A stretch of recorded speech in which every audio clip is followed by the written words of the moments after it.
Ah, l'Arabie Saoudite. Ses déserts, ses randonnées en chameau, ses paysages uniques, mais aussi sa cuisine, avec un plat national vieux de plusieurs siècles. Aujourd'hui, on voit le Kabsa. Pour l'occasion, j'ai mis une petite tenue qui vient d'Abu Dhabi. On va voir ensemble ce plat qui est complet. C'est un plat à base de riz et de poulet qu'on va manger avec une sauce et quelques petits morceaux d'amande par-dessus. C'est un plat qui tient ses origines du melting pot culturel qu'est la péninsule arabe, l'influence successive des Ottomans, des Mongols, avec des plats de riz qu'on retrouve de la Turquie jusqu'en Inde. Tu commences par venir préparer ta base pour ton riz. Tu me haches un oignon, tu me râpes une carotte, tu me gardes ta râpe et tu viens râper le zeste d'une orange et d'un citron vert. Tu réserves le tout et tu passes à la préparation de ton poulet. Pour le poulet, tout est possible. Moi, je vais le préparer en crapaudine puis le couper en deux, mais c'est possible de le dépioter complètement. Le but, c'est de garder les os pour avoir un poulet qui se tient. Dans une casserole, tu viens faire chauffer de l'huile d'olive, tu ajoutes ton mélange oignon, carotte. Tu ajoutes ensuite des épices clou de girofle, badiane et cardamome broyé, avec du poivre noir, du gingembre, du piment, un petit peu de coriandre, du cumin, du curcuma et de la cannelle. Tu ajoutes avec ça une bonne cuillère de concentré de tomate. Tu fais revenir le tout et tu ajoutes tes morceaux de poulet. Tu mélanges bien, le but c'est que tous nos légumes et nos épices viennent recouvrir notre poulet. Tu ajoutes ensuite les zestes que nous avons râpés, un morceau de citron noir ou à défaut un morceau de citron confit fera l'affaire. Petite précision, le citron noir ou halloumi est un citron vert qu'on a fait sécher au soleil et griller au four. Le citron confit, quant à lui, a été passé au sel et on l'a laissé fermenter pendant 3 mois.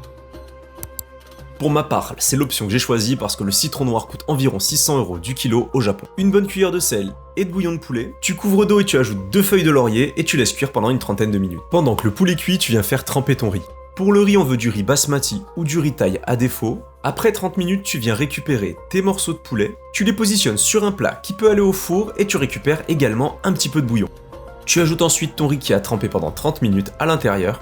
Le but c'est d'avoir le bouillon qui recouvre le riz d'environ 1 cm. Donc n'hésite pas à retirer un petit peu de bouillon. Au pire, ton riz sera un peu moins cuit, tu rajouteras du bouillon pour le refaire cuire. Tu portes le tout à ébullition, dès que ça bout, tu couvres et tu laisses cuire en éteignant le feu ou à feu très faible pendant une trentaine de minutes. Et après 30 minutes, ton riz est tendre et parfaitement cuit. Tu prends nos 2 morceaux de poulet qu'on a récupérés, tu viens les badigeonner d'un mélange du bouillon avec un petit peu de beurre fondu à l'intérieur et tu vas venir les enfourner à 180 degrés pendant environ 10 minutes. Pendant ce temps, on va venir préparer notre sauce. On va venir utiliser les piments du jardin.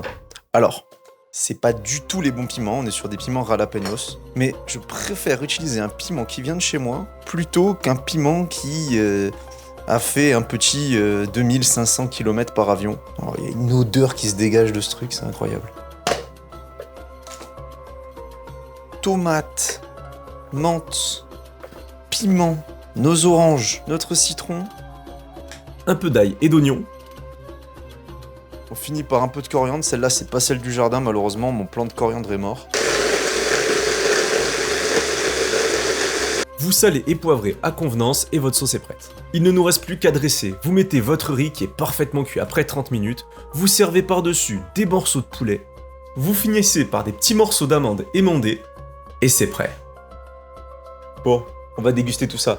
Donc on mange le plat bien entendu avec les mains. On va prendre un peu de riz, un peu de viande.